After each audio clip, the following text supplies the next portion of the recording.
ഭാരതത്തിന്റെ രണ്ടാം അപ്പസ്തോലൻ എന്നറിയപ്പെടുന്ന ഈശോ സഭാ പ്രേക്ഷിതൻ വിശുദ്ധ ഫ്രാൻസിസ് സേവ്യറിന്റെ ഭൗതിക ശരീരം 10 വർഷങ്ങൾക്ക് ശേഷം തുറക്കപ്പെട്ടപ്പോൾ പരസ്യവണക്കത്തിനായി നിരവധി പേരാണ് ഗോവയിലേക്ക് എത്തിച്ചേർന്നുകൊണ്ടിരിക്കുന്നത്. സേ കത്തീഡ്രലിലാണ് പൊതുവണക്കത്തിനായി വിശുദ്ധ ഫ്രാൻസിസ് സേവ്യറിന്റെ ഭൗതിക ശരീരം സൂക്ഷിച്ചിരിക്കുന്നത്. നവംബർ 21 ആരംഭിച്ച പൊതുവണക്കം ജനുവരി 5 വരെ തുടരും. 1552 രോഗം ബാധിച്ചു മരണമടഞ്ഞ വിശുദ്ധ ഫ്രാൻസിസ് സേവ്യറിന്റെ ഭൗതികദേഹം അടക്കം ചെയ്തിരിക്കുന്നത് ഗോവയിലെ ബോം ജീസസ് കത്തീഡ്രലിലാണ്. യുനെസ്കോയുടെ ലോക പൈതൃക പട്ടികയിൽ ഈ പള്ളിയും ഉൾപ്പെടുന്നു.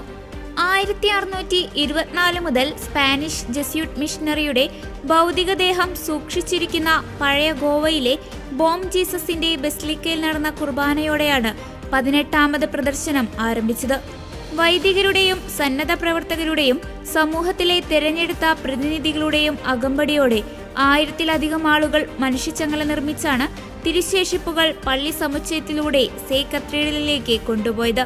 2014 മുൻ എക്സ്പോസിഷനിൽ ഗോവ സന്ദർശിച്ച 5.5 ദശലക്ഷം ആളുകളെ മറികടന്ന് 45 ദിവസത്തെ പരിപാടിയിൽ 8 ദശലക്ഷത്തിലധികം ആളുകൾ സംസ്ഥാനം സന്ദർശിക്കുമെന്നാണ് ദേവാലയ അധികൃതർ പ്രതീക്ഷിക്കുന്നത്. ദരിദ്രരുടെയും രോഗികളുടെയും തടവുകാരുടെയും ആലംബമായിരുന്നു ഫ്രാൻസിസ് സേവ്യർ. 1541 തന്റെ പ്രേക്ഷിത പ്രവർത്തന മേഖല ഏഷ്യൻ രാജ്യങ്ങളിലേക്ക് വികസിപ്പിച്ച വിശുദ്ധൻ ഇന്ത്യയ്ക്കു പുറമെ Taiwan, Philippine, Malaysia, Japan, China എന്നീ രാജ്യങ്ങളിലും വിശുദ്ധൻ സുവിശേഷ പ്രഘോഷണം നടത്തിയിട്ടുണ്ട്. 10,000-ങ്ങളെ യേശുവിലേക്ക് അടുപ്പിച്ച വിശുദ്ധൻ ഇന്നും തന്റെ ജീവിത വിശുദ്ധിയിലൂടെ അനേകരെ യേശുവിലേക്ക് അടുപ്പിക്കുന്നു.